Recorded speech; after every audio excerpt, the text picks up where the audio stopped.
Welcome aboard, everyone. So today what we're going to do is we're going to do a creator's perspective on our recent book, Black Ops, USAGI, which just came out in stores as of last week.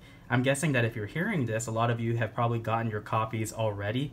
There have been a few reviews posted online. There was a very excellent one by #1 Marmaduke fan, which I will encourage all of you to go out and check out, because he did a very good job at least breaking down kind of what we wanted to convey through this type of storytelling. But I thought that this would be a good opportunity for us, the creators of it, to give it kind of our own review and maybe call out some of the things that people might have not caught, and also some of the not necessarily pitfalls, but self-critiques that we have coming from two creators. So again, I am Timothy Lim. I'm the artist and the creator of the character of USAGI.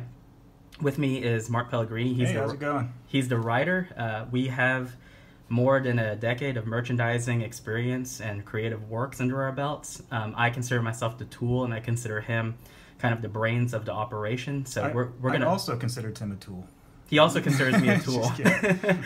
But what we're going to do is we're going to take a very quick look at the book and kind of review it from our perspective and give you guys kind of a glimpse at it. So hopefully you all will, if you haven't done so already, pick it up when you head to your store. So starting off, we have the Dave Dorman cover. We got Dave Dorman to do the cover, which is also a virgin cover on the back. So you actually get the same cover on the back without the trade dressing.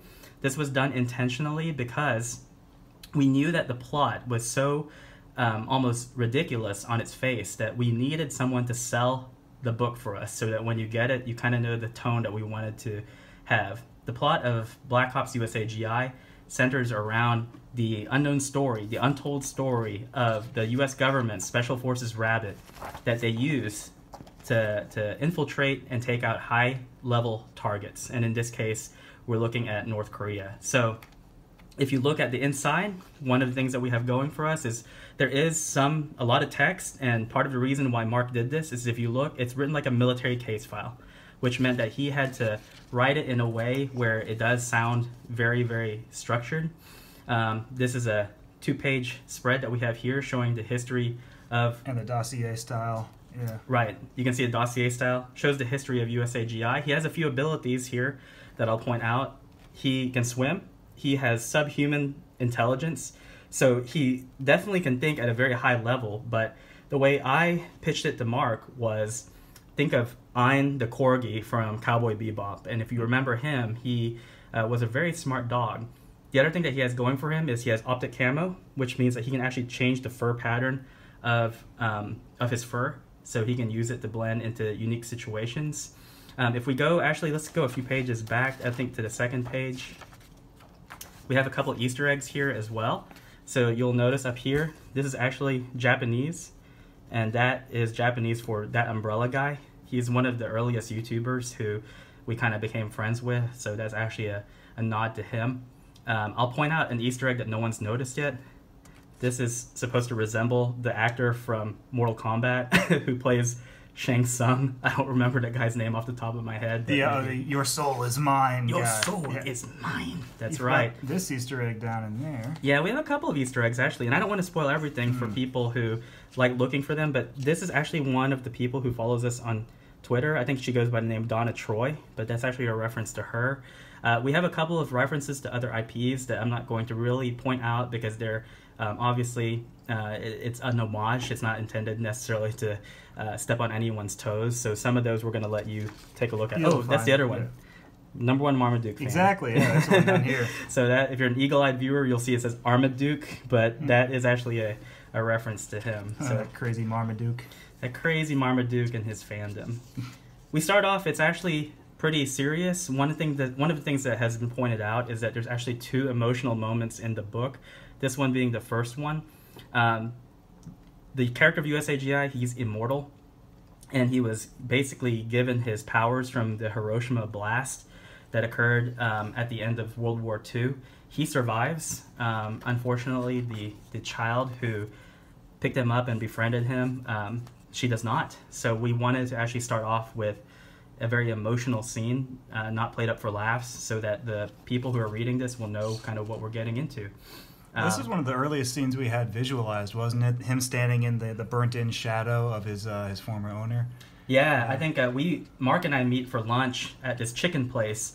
For more info about chickens, check out the Red Rooster.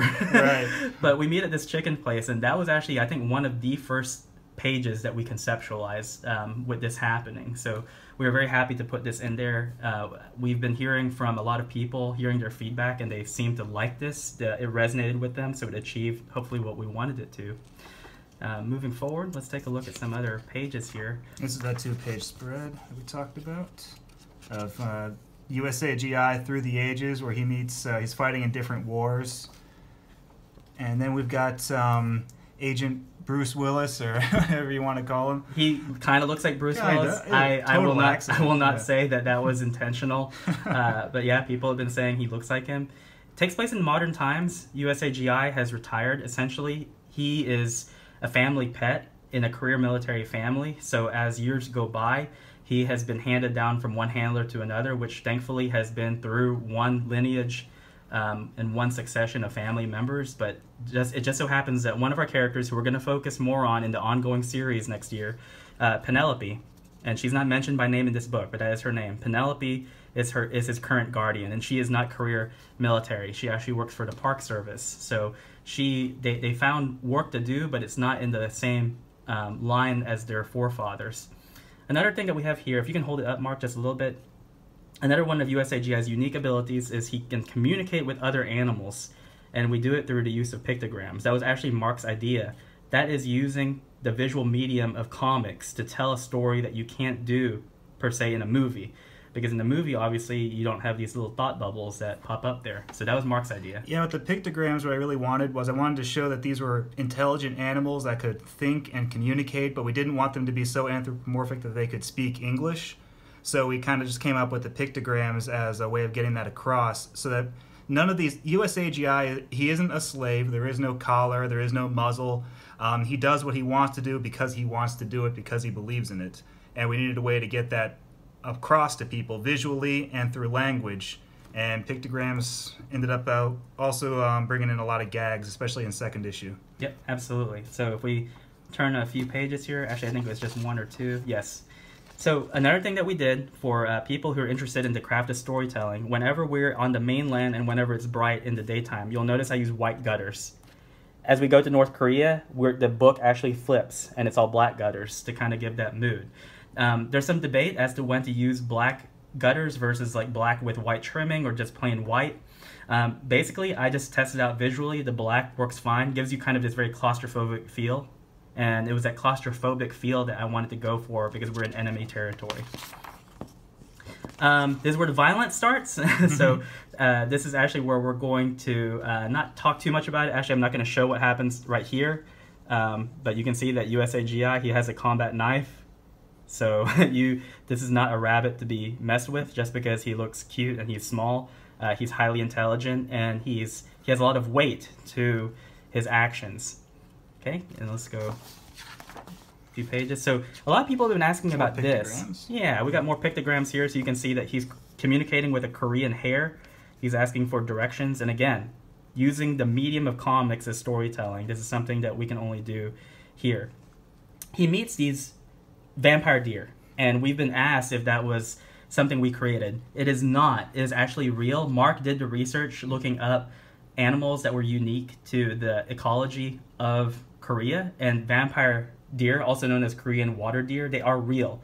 So this is not made up, this is not fabricated. And that was kind of self-indulgent because as soon as I saw them, I was like, oh, we got to put them in the book somewhere. So Marmaduke fan mentioned that, oh, it's kind of funny that USAGI is always fighting animals in this comic. Like, yeah, we wanted to find some unique enemies for him to battle, and these ones were great. Absolutely. And this is, I know that this has already been spoiled, but that's okay because we have more spoilers that we're not going to show you. But USAGI is not powerless. He has a kick that registers at about 2,200 PSI, pounds per square inch. So you can tell that whenever he's cornered and whenever he has time to gear up for it, he can actually deliver a pretty powerful kick. In this case of a Korean deer who's trying to mess with him. And if we hold up page up a little bit, you can see that he's actually kicked him onto kind of a small ridge over here so he can come prepared. And then this is the grenade joke. The grenade joke is that here you can see that he has to be able to pull this off in a realistic fashion. So you can see in this 3-panel sequence, USAGI takes out a grenade, he struggles with it, pulls the pin out, and even then when someone's about to fire on him, bam, he kicks the grenade, and these guys are not going to have a good day. That's what our buddy Shane Stacks calls an RPG, a rabbit-propelled grenade. Oh, Shane Stacks. Yeah, follow Shane Stacks on Twitter and on his podcast on Krypton Radio. It's really cool.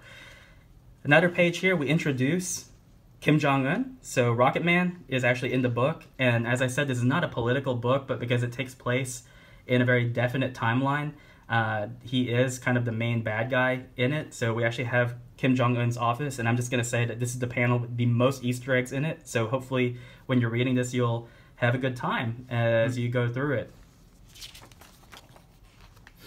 And then this is the part that people seemingly really like. And I won't tell you how this part ends. Obviously, we're coming to the end of our video, but we do meet kind of the antagonist of this particular issue. The Koreans have trained tigers to act as as creatures who go after intruders. So we see how they're treated here. They're kept caged up. There's one white tiger in particular that is beloved by his handler. Marmaduke fan actually picked up on this, and I was very happy that he did because it was intentional.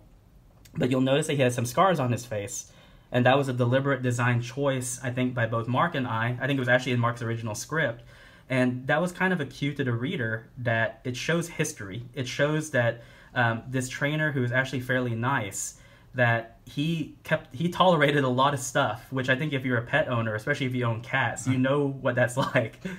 And so that's going to be very important later on. But anyway, we're already more than 2/3 of the way through the book. Again, if you want to review number one Marmaduke's fan critique of our book, you can check it out. We are not going to spoil it for you. We want you to check this out for yourself and let us know what you think. Again, Black Ops USA GI. Issue 2 is only going to come out in a few weeks, so it should be coming out last week of July or first week of August. But we have a big surprise that comes at the end of it. But we hope that if you like this issue, please let us know and get the second one, because we think if you like this one, you're going to be absolutely floored by what happens in issue 2. And Mark, I don't know if you want to add anything to that. Nah, I think we pretty much covered it. We got some... Issue 2 is going to be really fun. It's going to be maybe a slightly different tone. It's going to be very action-oriented. I think people are going to love it.